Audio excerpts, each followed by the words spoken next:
Olá, graças a paz, mais uma manhã com vocês, neste nosso quadro Café com Reflexão.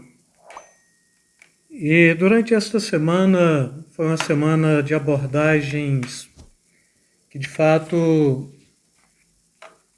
quis buscar mais o atestar a nossa condição de fé cristã. E eu quero estar fechando esta semana fazendo algumas perguntas mesmo, mas começando com uma propostazinha bem simples. Você sabia que ler a Bíblia, orar, perdoar, congregar são características de uma igreja sadia, de uma igreja saudável, santa e que compreendeu que o Deus que nós servimos sempre faz a opção de manifestar a sua glória no meio da comunidade, no meio do seu povo? Você sabia que a maior característica de que você nasceu do Espírito Santo, nasceu de novo, é nova criatura, está na unidade espiritual e também está na vida de comunidade dos santos, que também é espiritual? Eu estava pensando aqui para falar isso para vocês e me veio à mente algumas questõezinhas simples. Não existe um exército de um homem só. Não existe uma igreja de um homem só. Como também não existe a menor possibilidade de eu mesmo fazer a guerra às minhas próprias custas. Paulo escrevendo aos Coríntios, no capítulo 1 Coríntios, capítulo 9, versículo 7, ele diz o seguinte: quem jamais milita à sua própria custa? Ou quem vai à guerra à sua própria custa? Em outra versão. Quem planta a vinha e não come do seu fruto? Ou quem apacenta o gado e não se alimenta do leite do gado? Quando o apóstolo Paulo está falando sobre isso, ele está defendendo o direito do líder ser assistido financeiramente pela igreja. Este é o aspecto primário. Mas o aspecto secundário deste texto é a incapacidade de fazer alguma coisa para o reino de Deus sem estar inserido na comunidade dos santos. E nós achamos que podemos fazer, e nós até arrogamos esta capacidade para nós mesmos, mas quando a Bíblia está falando é melhor serem dois do que um, é porque de fato a Bíblia já está trazendo esta abordagem de que o servo, o cristão, o servo de Deus na velha aliança, o cristão na nova aliança, ele não pode estar isolado, e depois arremata esta referência bíblica propondo que o cordão de 3 dobras dificilmente se rompe, não é? Se dois andam juntos, se está frio, um aquece o outro, se tem um obstáculo pelo caminho, de dois fica mais fácil tirar este obstáculo e assim por diante, e trazendo sempre este contexto de que a igreja ela prevalece como comunidade mesmo, e o termo para a nação de Israel, quando se reunia para celebrar, era Kalhal, que no nosso contexto hoje é comunidade, ou seja, a comunidade do povo de Deus no Velho Testamento se reunia para celebrar e adorar, e a comunidade do povo de Deus do Novo Testamento se reúne para celebrar, para adorar. E quando a gente para e analisa bem estas questões, a gente vai perceber que nós não podemos nos isolarmos, e não existe um cristão sem o outro. Nós somos uma comunidade, nós somos uma unidade, como eu sempre falo para vocês em reflexão da ceia. Paulo diz que nós somos um só corpo, um só pão, não é? E assim por diante. E o mais interessante, irmãos, é que quando fala de comunidade, não é? A gente vai pensar que sempre estamos falando da comunidade do povo de Deus, mas prestem bem atenção. A Bíblia, no livro de Apocalipse, ela nos traz a compreensão de uma trindade satânica. Então, como eu falei para vocês na reflexão passada, que Deus é comunidade na pessoa dos três, do Pai, do Filho e do Espírito Santo, também no livro de Apocalipse, o próprio diabo ele tentará forjar uma trindade que na escatologia nós chamamos de uma trindade satânica, que é o anticristo, é a besta e o falso profeta.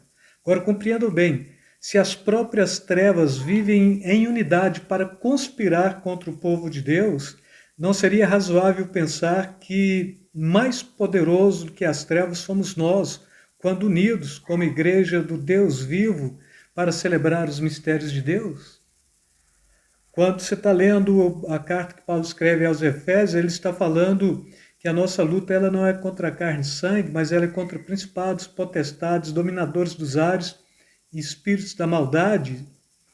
E depois, em uma outra carta, ele vai estar falando que a nossa luta não é contra a carne, mas é contra sofismas, raciocínios e sutilezas que se levantam contra o conhecimento de Deus. Então a gente vai perceber conspirações.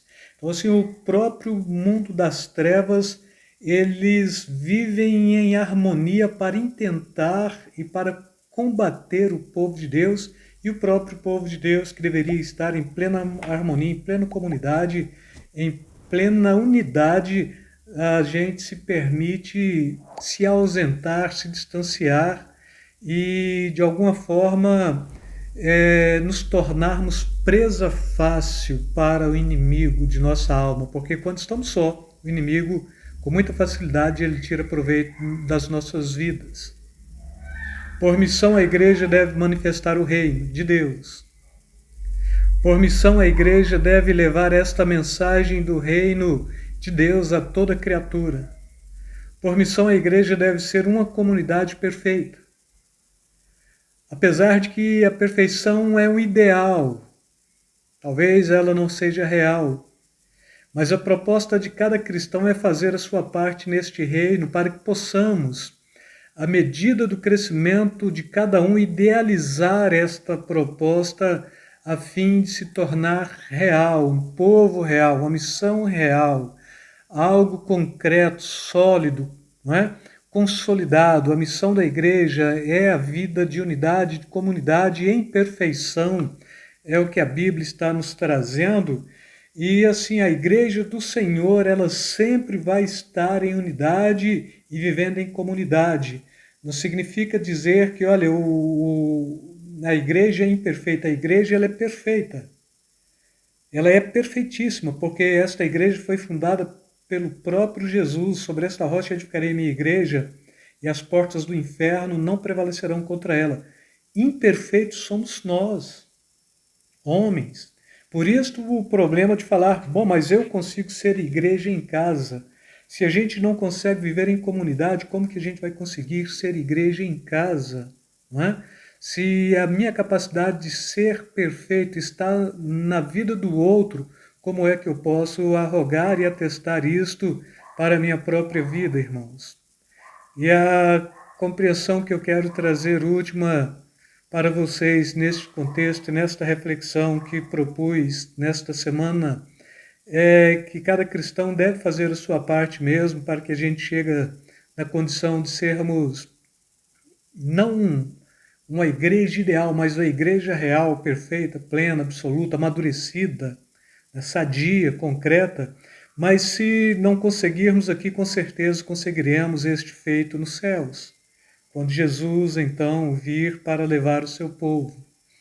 E a Bíblia ela nos traz uma compreensão do Espírito Santo que habita no meio do louvor, do Espírito Santo que traz unidade, do Espírito Santo que de fato traz a harmonia da comunidade.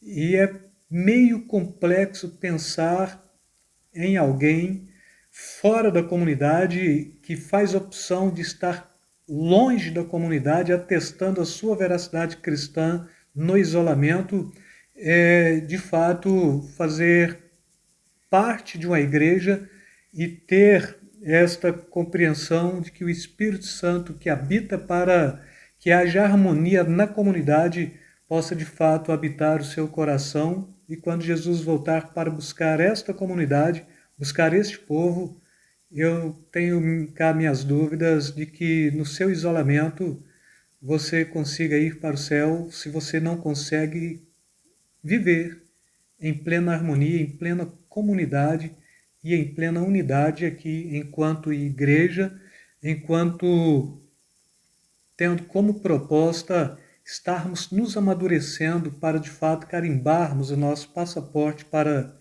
a vida eterna em Cristo Jesus, não é? E esta igreja ela vai estar sempre unida, quer no Velho Testamento a comunidade do povo judeu, Kalhal, quer no Novo Testamento a comunidade, quer este povo quando nos céus mesmo, Bíblia falando aqui da própria igreja que há de julgar os anjos, não é? Então, com certeza, se é a eclésia, o povo, o ajuntamento que há de julgar os anjos, aquele que se traz como sendo um crente individual, um crente desigrejado, eu não sei onde ele vai estar enquadrado neste processo, mas o que eu quero é convidá-los, congreguem, busquem o estar juntos, busquem o compreender e ser compreendido, 3 necessidades básicas do homem: amar, ser amado, e inserir e estar inserido, compreender e ser compreendido. Então é assim, essas 3 necessidades básicas a gente encontra com muita facilidade na igreja, e não por nós mesmos, mas por apoio do Espírito Santo que habita no meio do seu povo, no meio do povo de Deus, no coração de cada crente, santo, servo, fiel e sincero. Com isso eu quero fechar esta semana mais uma vez deixando aí para vocês, meditem bem neste café com reflexão da semana toda. Volta lá atrás, assiste o primeiro episódio, segundo, terceiro, quarto, o quinto, né, que é o de sexta-feira, e ponderem.